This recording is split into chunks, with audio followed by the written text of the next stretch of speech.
कार्यक्रम पूर्वाधार विकासमा हार्दिक स्वागत गर्दछु। आजको पूर्वाधार विकास कार्यक्रम झोलुङ्गे पुलमा केन्द्रित रहेको छ। 5 दशक अघिको झोलुङ्गे पुलको इतिहासलाई हेर्ने हो भने नेपालको अवस्था दयनीय थियो। झोलुङ्गे पुल नभएका कारण जोखिमपूर्ण तरिकाले नदी तर्दा धेरैले ज्यान गुमाउनु पर्थ्यो। तर जोखिम मोलेरै भए पनि नदी तर्नुपर्ने स्थानीयको बाध्यता थियो। यस्तो दयनीय अवस्थाबाट स्थानीय जनतालाई मुक्ति दिन झोलुङ्गे पुल निर्माणका प्रयासहरू सुरुवात हुन थाले। 20औं शताब्दी अघिको इतिहासलाई हेर्दा नेपालीको सबैभन्दा ठुलो समस्या नदी तर्नु थियो। वर्षायाममा आउने भेलले आवत जावत ठप्प नै पार्ने गर्थ्यो। हिउँद सुरु भएपछि भने मानिसहरूले अस्थायी काठे पुल बनाएर नदी तर्ने गर्थे। नदी तर्ने वैकल्पिक व्यवस्था नहुँदा पौडेर समेत तर्नु पर्थ्यो। यसरी जोखिमपूर्ण तरिकाले नदी तर्दा धेरैले ज्यान गुमाए। तत्कालीन समयमा पनि स्थानीय मानिसहरूले आफ्नो प्रयोगको अनुकूल हुने गरी यदाकदा काठ, बाँस र साङ्ले पुलहरूको निर्माण गरेको पाइन्छ। राणाकालमा स्कटल्यान्डमा निर्मित झोलुङ्गे पुलका सामग्रीलाई पार्सलका रूपमा ल्याएर रणनीतिक रूपले महत्त्वपूर्ण र व्यापारिक केन्द्रहरूमा यस्ता पुलहरू निर्माण गरिन्थ्यो। तर केही व्यापारिक नाकाहरूमा मात्र निर्मित यस्ता पुलले समग्र जनताको आवश्यकता पूरा हुने स्थिति थिएन। राणा शासनको उत्तरार्धपछि भने नदी तर्ने समस्यामा फाट्टफुट्ट रूपमा सम्बोधन भएको पाइन्छ। नदी तर्ने समस्या समाधान गर्न विक्रम सम्वत 2020बाट व्यवस्थित रूपमा झोलुङ्गे पुल निर्माण थालनी गरिएको हो। यसमा स्विस सरकारको समेत महत्त्वपूर्ण योगदान रहेको छ। It was built on 40 years of hard work, of cooperation between Switzerland at that time, mainly through SATA and Helvetas, and then and Nepal, with the funding from the Swiss government. We are committed to continue our support to the Trail Bridge program because we see the remoteness and the lack of access of rural populations, of the most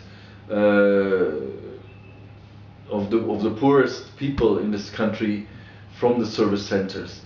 Swiss सरकारले झोलुङ्गे पुल निर्माणको क्षेत्रमा सन् 1964 देखि सहयोग गर्न थालेपछि झोलुङ्गे पुल निर्माणले बिस्तारै गति लिन थाल्यो। खास गरेर चाहिँ स्विस सरकारले यो क्षेत्र चाहिँ एकदम नै कठिन र च्यालेन्जिङ चाहिँ रहेछ पहाडी जनजीवनमा चाहिँ आवत जावत गर्नको लागि, र यो झोलुङ्गे पुलको चाहिँ ठुलो महत्त्व छ भनेर उहाँहरूको सहयोग हामीले नेपाल सरकारले चाहिँ लिँदै आएको छ र त्यसबाट हामीले धेरै ठुलो उपलब्धि पनि लिएका छौँ। यसै क्रममा स्विस सरकारकै सहयोगमा हेल्भेटास नेपालले सन् 1980 को प्रारम्भमा सस्पेन्सन ब्रिज प्रोजेक्ट मार्फत झोलुङ्गे पुल क्षेत्रमा थप सहयोग गर्न थालेपछि झोलुङ्गे पुलको विकासमा अर्को एउटा जग थप्ने काम भयो। त्यसैगरी स्विस सरकारकै सहयोग र हेल्भेटास नेपालको संलग्नतामा सन् 1989 मा स्थानीय पुल कार्यक्रम समेत सञ्चालन भयो। बिस्तारै अन्य निकायले पनि झोलुङ्गे पुल निर्माणमा सहयोग पुर्याउन थाले। त्यसपछिका दिनहरूमा सरकारले समेत यो क्षेत्रलाई महत्त्व दिई प्राथमिकतामा राख्न थाल्यो। सन् 1990 को दशकसम्म झोलुङ्गे पुलमा काठको प्रयोग हुने गर्थ्यो। काठ मक्किने र वनविनाश समेत हुने भएकाले काठको प्रतिस्थापन गरेर स्टिल पाता राख्ने कामको थालनी पनि स्विस सरकारको सहयोगमा नै प्रारम्भ भयो। झोलुङ्गे पुलमा प्रयोग हुने काठको ठाउँमा सम्पूर्ण चाहिँ काठको चाहिँ रिप्लेस गर्ने हिसाबले डेकहरू चाहिँ सबै ग्याल्भनाइज गरेको फलामको प्रयोगमा ल्याइयो। हाल नेपालमा स्थानीय पूर्वाधार विकास तथा कृषि सडक विभाग डोलीडार अन्तर्गत झोलुङ्गे पुल क्षेत्रगत कार्यक्रम सञ्चालन गरी झोलुङ्गे पुल निर्माणको गतिलाई तीव्रता दिइएको छ। झोलुङ्गे पुल कार्यक्रमलाई प्रभावकारी रूपमा सञ्चालन गर्न र बढीभन्दा बढी ग्रामीण जनतालाई सेवा पुर्याउन सन् 2001 मा सस्पेन्सन ब्रिज प्रोजेक्ट र स्थानीय पुल कार्यक्रमलाई एकीकरण गरी trail bridge support unit TBSU को स्थापना गरियो। हाल स्विस सरकारले TBSU मार्फत झोलुङ्गे पुल निर्माणका लागि विभिन्न प्राविधिक सहयोग गर्दै आएको छ। नेपालभरिको झोलुङ्गे पुलको योजना बनाउने कुरामा, त्यस्तै निर्माणाधीन योजनाहरूको अनुगमन गर्ने कुरामा नजिक बसेर सघाउँछौँ। त्यसरी नै अब यो क्षेत्रगत कार्यक्रम भइसकेपछि विभिन्न दात्री निकायहरूले पनि यसमा स्रोत साधनहरू लगाएका छन् र स्थानीय पुल शाखासँग मिलेर हामी ती दात्री निकायहरूसँग पनि समन्वय गरेर कार्यक्रमहरू अगाडि बढाउँछौँ। साथै झोलुङ्गे पुल निर्माणका लागि चाहिने बुल्डक ग्रिप र लट्ठा सहयोग गर्दै आएको छ। लट्ठा खरिद गर्ने कुरामा पनि अलिकति हाम्रो तर्फबाट पनि सामग्री सहयोग भनेर लट्ठा र बुल्डक ग्रिप पनि उपलब्ध गराउँछौँ। त्यो कुरा पनि प्राविधिक सहयोगभित्रै परेको छ। ट्रेल ब्रिज सपोर्ट युनिटले नयाँ पुल निर्माणका लागि मात्र होइन, पुराना र जीर्ण झोलुङ्गे पुलहरूको मर्मत सम्भारका लागि पनि सहयोग उपलब्ध गराउँदै आएको छ। पुलको योजना बनाउँदादेखि नै त्यो प्राथमिकता तोक्ने क्रममै पहिले नियमित मर्मत गर्नुपर्छ, बजेट एलोकेट गर्दाखेरि, बजेट छुट्याउँदाखेरि, त्यसपछि गएर बृहत मर्मत गर्नुपर्छ, अनि मात्रै नयाँ निर्माणमा जानुपर्छ भनेर त्यो एउटा क्रम पनि तोकिएको छ, जसले गर्दाखेरि अब आउँदा दिनहरूमा झोलुङ्गे पुलको मर्मतको कुरा पनि निकै अगाडि राम्रोसँग जान्छ भन्ने। यस युनिटको सहयोगमा 2000 पुराना झोलुङ्गे पुलको अवस्थाका बारेमा अध्ययन गरिएको छ। अध्ययन अनुसार 500 झोलुङ्गे पुलको बृहत मर्मत सम्भार गर्नुपर्ने अवस्था रहेको छ, जसमध्ये 150 झोलुङ्गे पुलको अवस्था जोखिमपूर्ण रहेको छ, जसमध्ये अत्यन्त जोखिमपूर्ण रूपमा रहेका 121 झोलुङ्गे पुलको मर्मत सम्भार यसै आर्थिक वर्षभित्र गरिने स्थानीय पुल शाखाले जनाएको छ। 121 वटा पुल चाहिँ बृहत मर्मत गर्नुपर्ने, तत्कालै तिनीहरूलाई चाहिँ मर्मत नगरे भने जोखिम हुन सक्ने भएकोले चालु आवमै ती कार्यक्रमहरू चाहिँ नि गर्नको लागि भनेर हामीहरूले चाहिँ बजेट मर्मत सम्भारलाई पनि बढी फोकस गरेर चाहिँ नि बजेट विनियोजन गरेका छौँ। यी पुलको तत्काल मर्मत सम्भार गर्न स्थानीय पूर्वाधार विकास तथा कृषि सडक विभाग डोलीडार गम्भीर रूपमा लागेको छ। मर्मत सम्भार संस्कृतिको विकास गर्न र मर्मत सम्भार समितिलाई प्रभावकारी बनाउन विभागले प्रयास थालनी गरेको हो। झोलुङ्गे पुलमा पनि मर्मत सम्भारको चाहिँ एउटा जटिल समस्याको रूपमा अगाडि आएको छ। त्यस कारणले चाहिँ यसलाई चाहिँ एउटा इन्टेन्सिभ रूपबाट यसलाई जानुपर्छ भन्ने चाहिँ अहिले महसुस गऱ्यौँ। त्यसलाई चाहिँ अब हामी झोलुङ्गे पुललाई मर्मत सम्भारमा चाहिँ जाने भनेर पनि एकदम प्रतिबद्धता लागेका छौँ। झोलुङ्गे पुल निर्माणमा स्विस सरकारसँगै बेलायती अन्तर्राष्ट्रिय विकास विभाग DFID, विश्व बैंक, एसियाली विकास बैंक लगायतले पनि सहयोग उपलब्ध गराउँदै आएका छन्। DFIDले विगत 1 दशक अघिदेखि झोलुङ्गे पुल निर्माणमा सहयोग पुर्याउँदै आएको छ। DFID has been very proud to have been a supporter of the Trailbridge program in Nepal over the last decade through a variety of programs, and the impacts are clear for everyone to see. DFIDले झोलुङ्गे पुल निर्माणका लागि अझै केही वर्ष सहयोग गर्ने जनाएको छ। So looking forward, we wish to continue supporting trail bridges. We recognise that there are challenges in Nepal in terms of accountability and transparency. We know that the government is trying to address those, and we know that the Ministry of Federal Affairs and Local Development has got a fiduciary risk action plan to tackle corruption.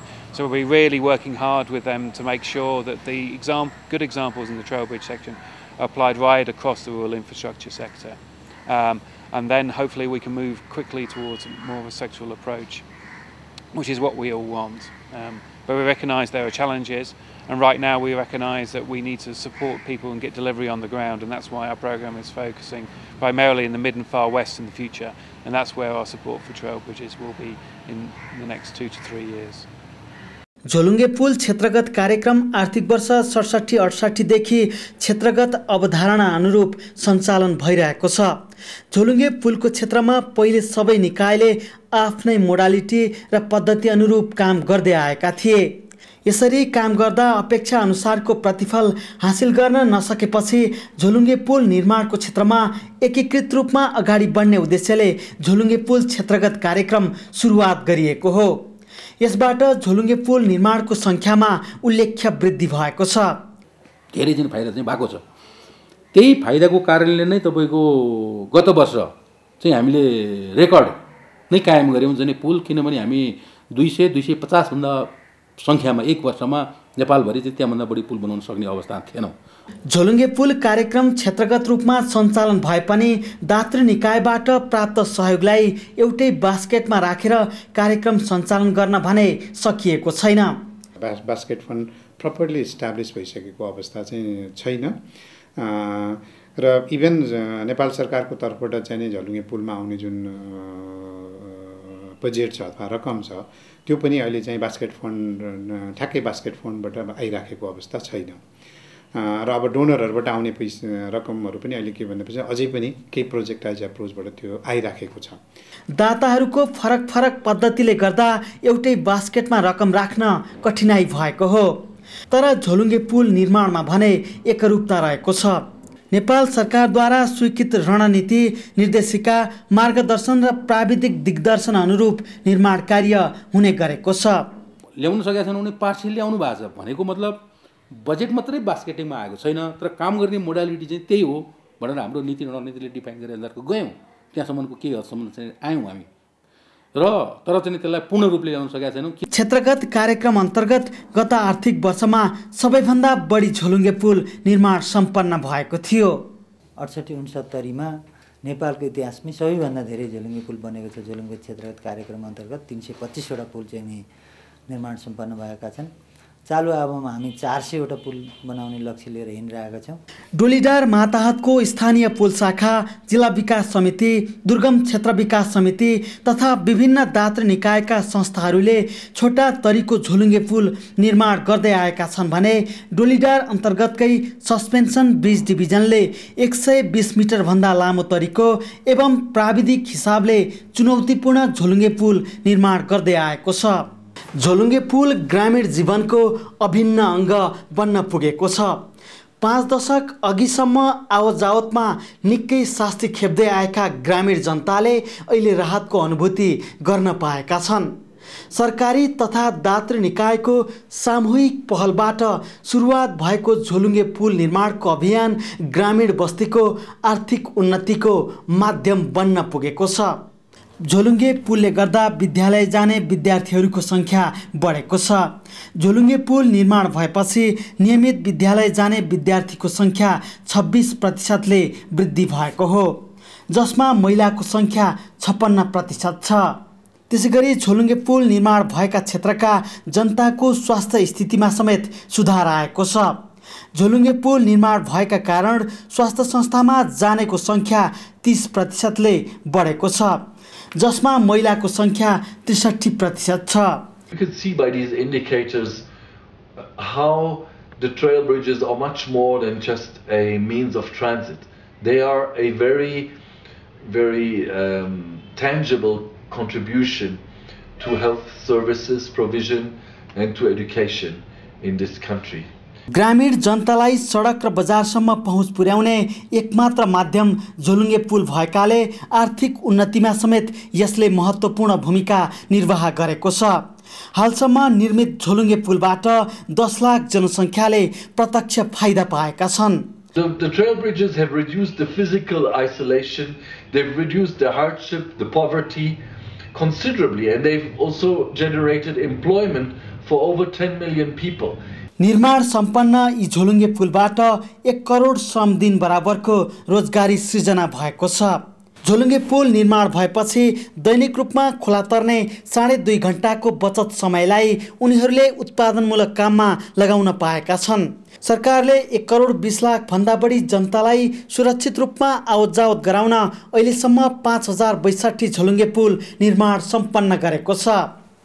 हाल नेपालमा 5062 झोलुङ्गे पुल निर्माण